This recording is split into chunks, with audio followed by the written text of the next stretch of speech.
All right, but Chief, I see you are cleaning there. All right, good. All right. So there's this report on Punch NG. It says Forex crisis, Atiku solution will hurt economy, says Presidency. This actually was happening today, Sunday 18th, 2024. The Presidency has said a controlled flotation of the Naira to prevent further devaluation would only return Nigeria to the economy regime of the embattled former governor of the Central Bank of Nigeria, Godwin Emefiele.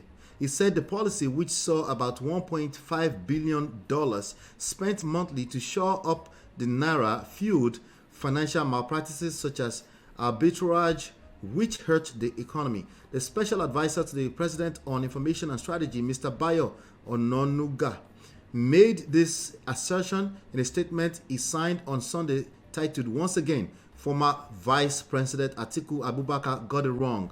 Ononuga was responding to a former Vice President and presidential candidate of the People's Democratic Party, PDP, at the 2023 polls, Atiku Abubakar, who argued that Tinubu's economy policies, especially the unification of the exchange rate, were implemented hastily without adequate planning and proper consultation with stakeholders. That's what he said. He said the wrong policies of the Tinubu, and I quote, "The wrong policies of the Tinubu administration continue to cause untold pain and distress on the economy, and the rest of us cannot keep quiet when the government has demonstrated sufficient poverty of ideas to redeem the situation. Given Nigeria's underlying economic conditions, adopting a floating exchange rate system would be an overkill. We would have encouraged the Central Bank of Nigeria to adopt a gradualist approach to Forex management. A managed floating system would have been a preferred option." All right, let me hear your thoughts on that. I hope you hear me clearly. Well, I had. Can you hear me? Yes, I can hear you, sir. All right. Two things quickly. I would like Mr. Bayo, whether Onanuga, Abi Onanuga, to talk to the nation or to talk to journalists, all of us, about the proper tone, the tonal talk for articulating his last name. Is it Onanuga? Is it Onanuga? Or Onanuga? Sound like the same difference, but continue, sir. Yeah, it's just in the tonal.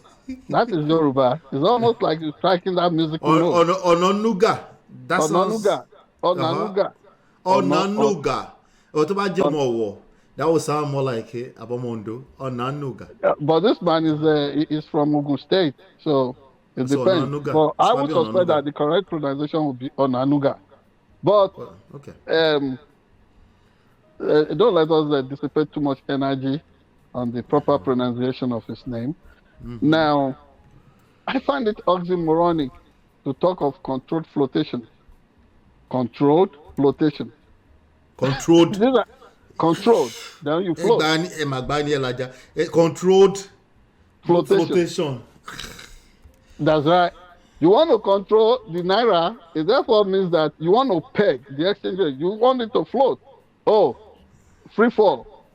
Yeah, let's just pretend there's not an open market somewhere. It's free market. Let it find its bearing. Yeah, but the suggestion of control is to say, let's just pretend for a while that there's no such thing as free market. Let's make it what we want it to be, essentially, right? Yes, and there is no crime about that. You had the Oba Olufala the other day saying that when this idea of deregulation, particularly devaluation of the Naira, was conceived of when he was the Minister of Finance under the administration of Ibrahim Badamasi Babangida, that it was not meant to be like this run-away situation.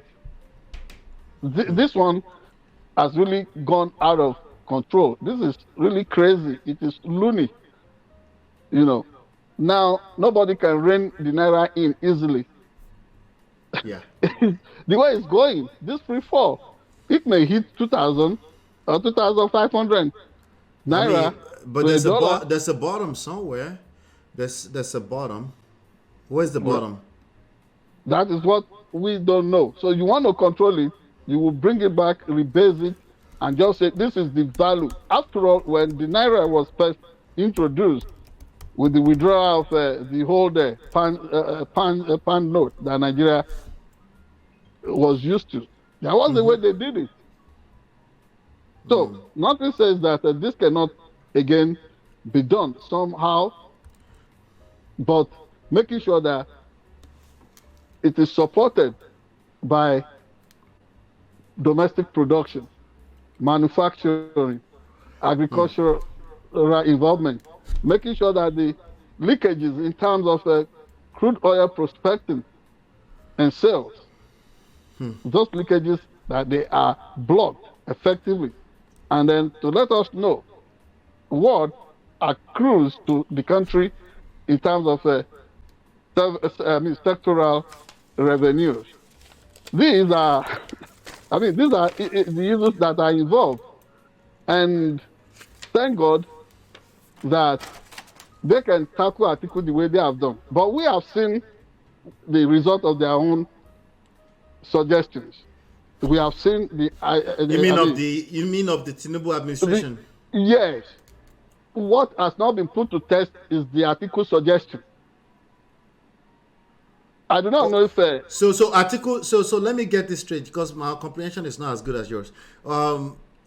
What Atiku was suggesting was controlled flotation, right? Yes. And Tinubu administration is saying that's nonsense. No, just leave it. Let it continue to float like that. No direction. So they are both wrong. They are both wrong, in my opinion. I do not know. You really don't know. See, which is why I think they are both wrong. Which is why journalists proceed with caution, like I told you. Until we are interested in the fact. The fact we have now is that the Tinubu administration has tried its own game plan, its own economic policies. The administration has rolled out its considered solutions, options. This is what Sheyi Law was talking about. What he chose to say, what he wanted to say, which is the story that I cancelled out, was that he chose to stay in the wilderness all the way to the end.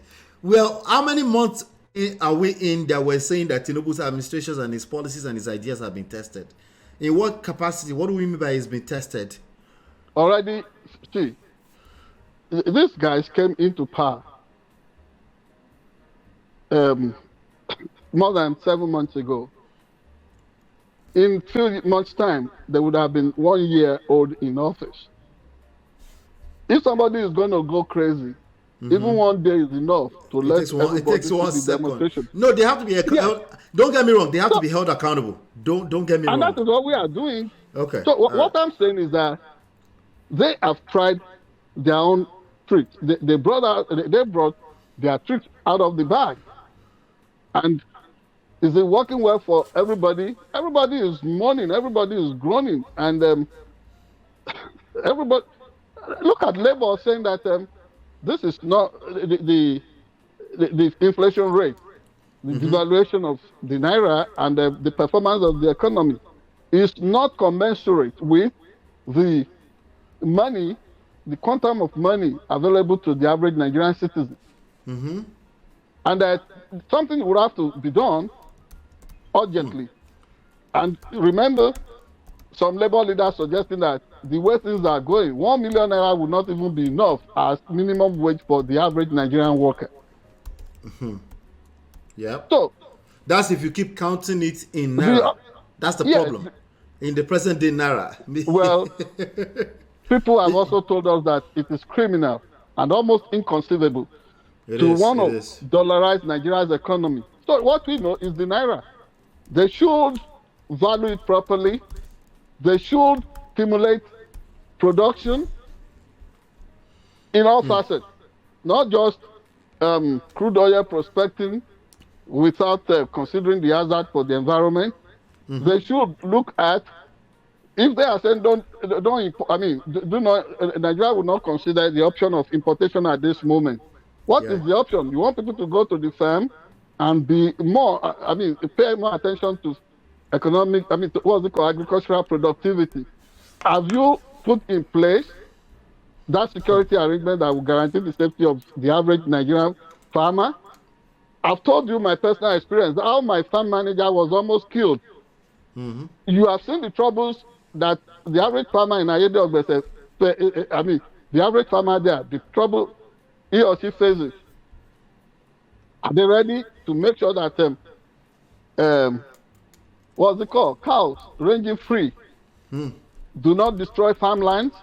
Are they ready to even when you talk of a cash crop, do you know that these days people do not even allow the cocoa pod to ripe before they go to the farms and they steal everything, they pluck and steal. And if they meet the farmer there, God save such a farmer, because he's going to be tied and killed. Yeah. You see people, using a young, what's it called? That newly grown cocoa fruit. They use it as substitute for okra. I don't know how anybody would turn little cocoa stuff to okra. All kinds of abuse against nature and the plants and all that abuse. So these security arrangements are not there. You are saying, oh, people should just go out there and no. Like Yorubas would say, you can send another person's child on an errand on which he will not return until nightfall. Now. Right. This is what is going on. So if these people can put themselves in the shoes of the average Nigerian who will leave home, do not know if he will return home after commuting the major highways, or the ones that would be kidnapped, or the schoolgirls that would be stolen from their dormitories and taken into wherever to be auctioned off on the block as modern slaves in faraway places like Sudan and the Middle East and elsewhere. Things are so complicated, and we are not ruling out the possibility that Tinubu may stumble on a solution or work out a solution deliberately. What we are saying is that no option should be dismissed or casualized like they are trying to do to Atiku Abubakar.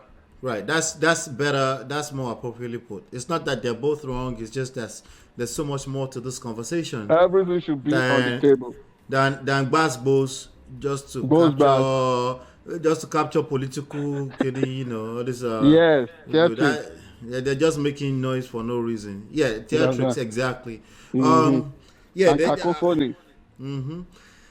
So controlled flotation is actually not particularly a thing. What they have is managed float, which is a type of exchange rate regime where a currency's value, where a currency's value is primarily determined by market forces, supply and demand, but can be influenced by occasional interventions from the central bank. These interventions aim to stabilize the exchange rate or steer it. Who is giving this definition? Whose viewpoint is it? This is I have many sources here actually. Let me tell you what the source is.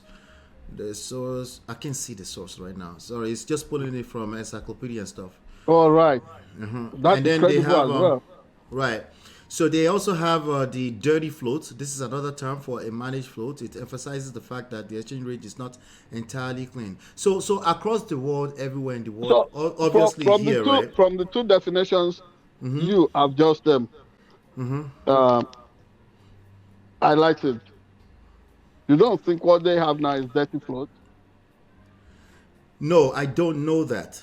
That's what I'm trying to say. It looks like that to me. I'll tell you that the optics, because of the fundamentals of the state of Nigeria economy, the optics will make anybody's move in the short term look dirty, because Nigeria is such in a bad state that everybody mama scramble trying to figure out the way. I give that to you because you are tempering that with your background as somebody who has run some advanced courses or master's program in engineering management.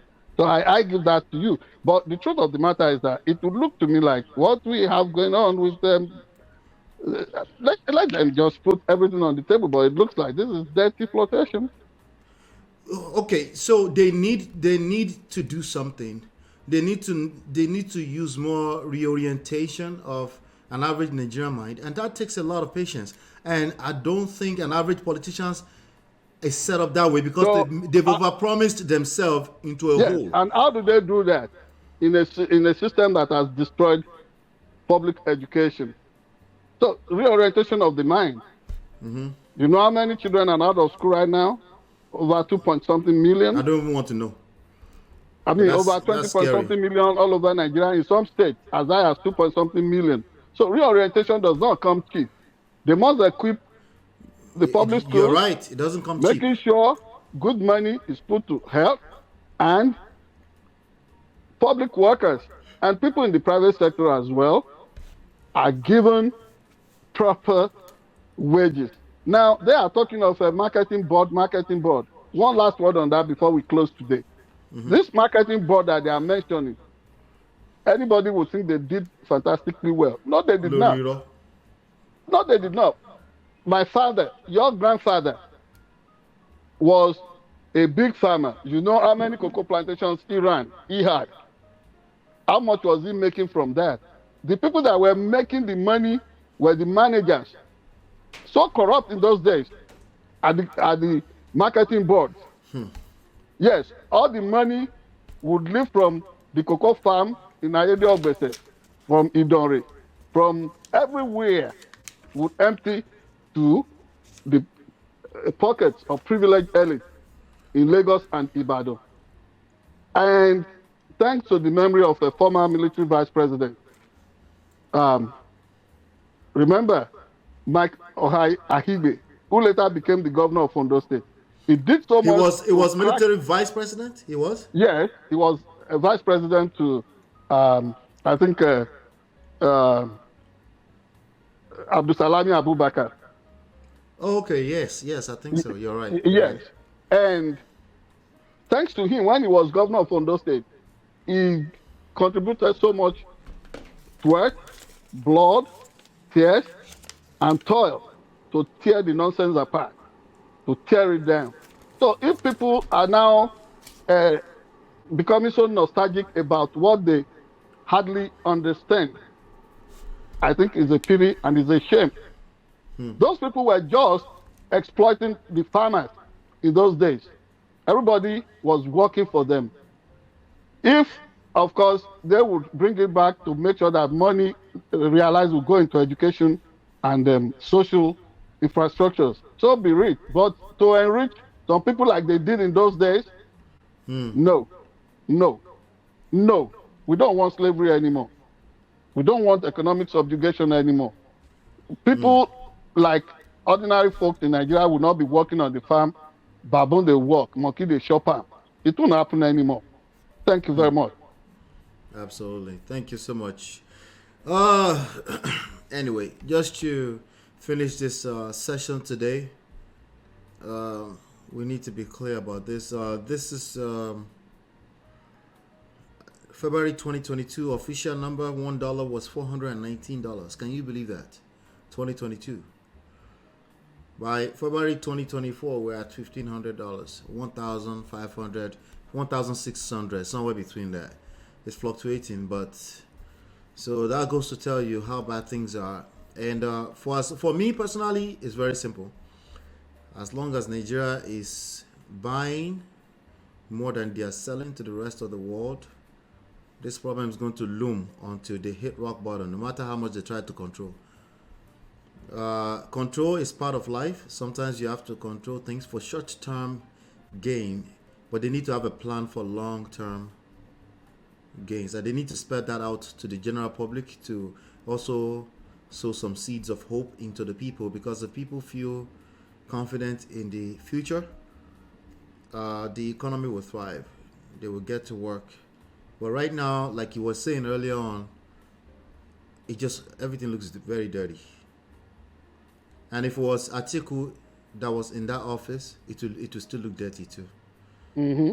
So Mm-hmm. everybody just need to kind of like, I don't know what's going to happen. and you do roll for precisely what I'm talking about. This is going to be hard. That's right. I got that wash your show, uncle. This is going to be very hard. This is going to be a hard journey. Yeah, when you're not holding the cutlass, Ola, you know the Agada. When you're not holding the cutlass, like Mashombai. And you know Agada, the ceremonial sword that we use to dance in our that ceremonial thing. Right. They said that's from Benin, by the way. Get to the field and then we know. We'll see how far you go. Serious you are. Yeah. Anyway, thank you for another awesome session. Please help us hit the like button, share, subscribe, turn up your notifications, follow on Facebook, follow on TikTok. You're watching Sharp Edge News TV. Hopefully you've been enlightened and educated. We'll see you next week right here on Sharp Edge News TV. Bye now. Cheers. Bye.